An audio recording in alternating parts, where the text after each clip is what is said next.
O que fazer quando você assume um cargo de liderança e está cercada somente por homens?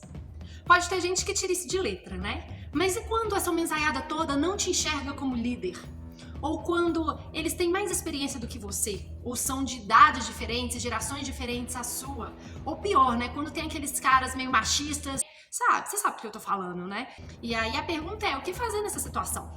Então, para isso, se inscreva no canal mais produtivo do Brasil, Engenheiras Produtivas. Siga o meu perfil no Instagram, paloma.di.assis, e fique atenta a todo o conteúdo que a gente gerar, que vai te tornar uma pessoa mais produtiva, eficiente e líder no ambiente que você atuar.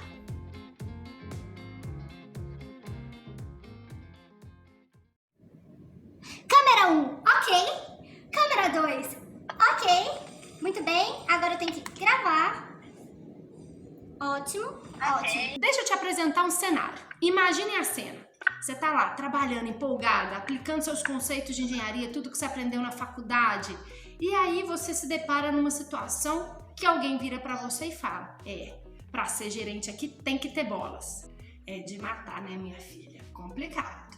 E para me ajudar a falar um pouquinho dessas experiências da mulher no mercado de engenharia, eu chamei uma mulher que é incrível. Eu sempre me espelhei muito nela, ela foi sempre uma inspiração para mim desde a época de faculdade, onde ela fez intercâmbio para a França no programa Braftec. Ela foi diretora financeira de empresas júnior, foi trainee da Ambev e hoje ela trabalha na Valorec e lidera um time de 43 homens. É isso mesmo. Ela é referência para esses homens de idades diferentes, de 18 até 70 anos, muitos deles com muito mais tempo de casa do que ela. E Ludmila Dutra, muito obrigada, amiga, por ter topado fazer parte desse projeto aí comigo e compartilhar com mais mulheres engenheiras aí no Brasil todo um pouquinho da sua experiência.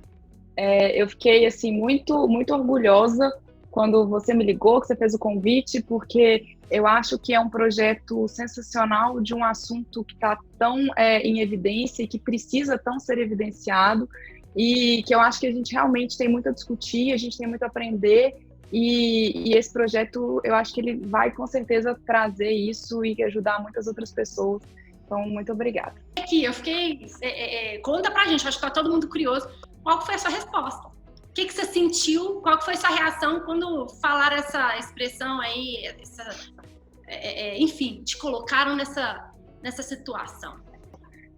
Foi um contexto, assim, normal a princípio, porque era uma reunião em que eu só tinha que enviar uma ata pedindo para que os gerentes fizessem algumas atividades que eles tinham combinado com a diretoria. E nesse dia, um dia depois desse envio dessa ata, um dos gerentes específicos me procurou, assim, ele me encontrou, na verdade, e ele queria me dar 2 recados. O primeiro recado que ele queria me dar é que eu era uma engenheira e que eu tinha que entender o meu lugar na organização e que, de forma alguma, uma engenheira tinha o papel de delegar ou de passar responsabilidades ou atividades ou qualquer coisa que seja para um gerente. Então, eu tinha que entender meu papel na organização e que não era eu que falava para ele fazer alguma coisa, ou era ele, na verdade, que mandava em mim. Então, quando isso aconteceu, eu fiquei super assustada. Na verdade, na hora que ele me falou isso, eu tentei explicar que o contexto não era aquele, que de forma alguma eu estava tentando ser grosseira. Cara, eu tinha 24 anos, eu não estava preparada para aquele comentário tão, assim, talvez até irresponsável, né, da parte dele. Eu falei com ele que não era nada daquilo, na verdade eu tinha sido delegada para escrever uma ata e tudo que estava naquele e-mail era dos combinados e das entregas que eles tinham feito com a diretoria, então na verdade eu estava tentando ajudar. E quando eu falei isso, ele fechou com chave de ouro, né, me falando que eu tinha que entender que naquela empresa, para ser gerente, tem que ter bolas. Assim, eu não estava preparada para ouvir aquilo e, na verdade, eu acho que ninguém jamais vai estar. Então, quando eu escutei, eu fiquei muito assustada. Na verdade, na hora eu fiquei, assim, até um pouco revoltada. Eu não tinha condição, até maturidade, para dar uma resposta, eu acho que tão digna quanto ele merecia. Mas o que eu falei para ele na hora foi que a visão dele estava sendo muito míope em relação a ele e a empresa, ao papel dele e ao papel da empresa.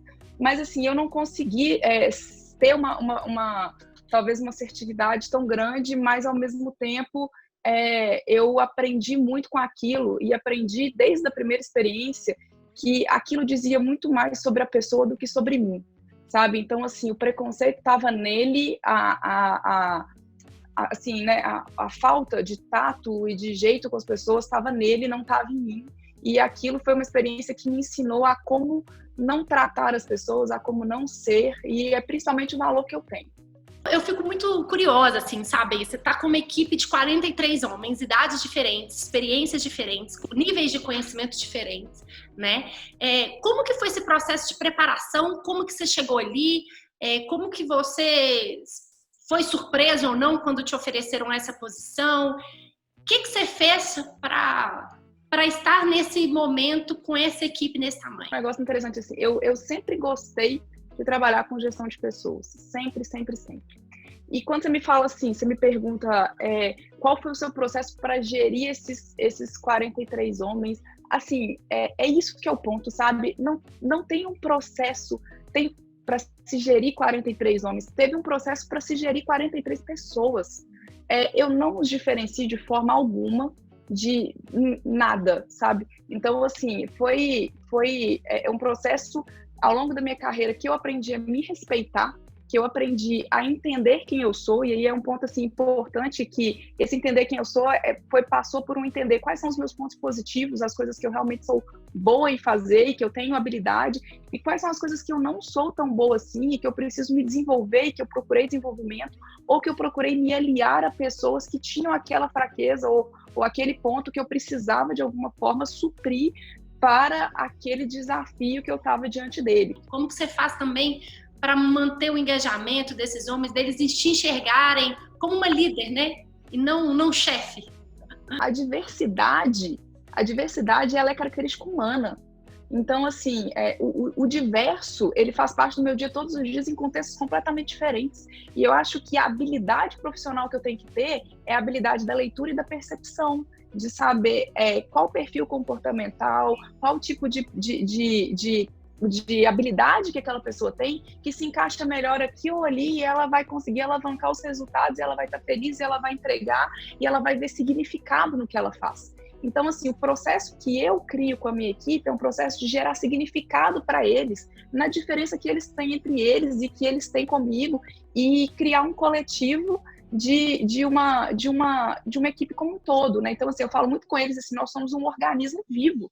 A gente é como se fosse um corpo humano mesmo, sabe? Que nós somos todos diferentes e a gente tem que aprender a juntos fazer com que os objetivos e os propósitos sejam alcançados.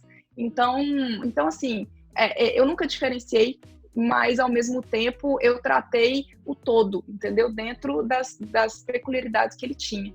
Então, eu acho que esse é um ponto importante, assim, como gestor de uma equipe, a gente entender que o recurso, ele é humano. E o humano, ele tem que ver significado, ele é diferente, ele é rico, ele é muito mais rico do que uma máquina. Só aula aqui, nossa senhora! Gente, o Papo com a Lud não acabou por aqui. Fique de olho no canal e no meu Instagram, porque vem mais coisa por aí. Afinal de contas, o Engenheiras Produtivas está aqui para te orientar, te desenvolver e te inspirar a estar onde você quiser estar.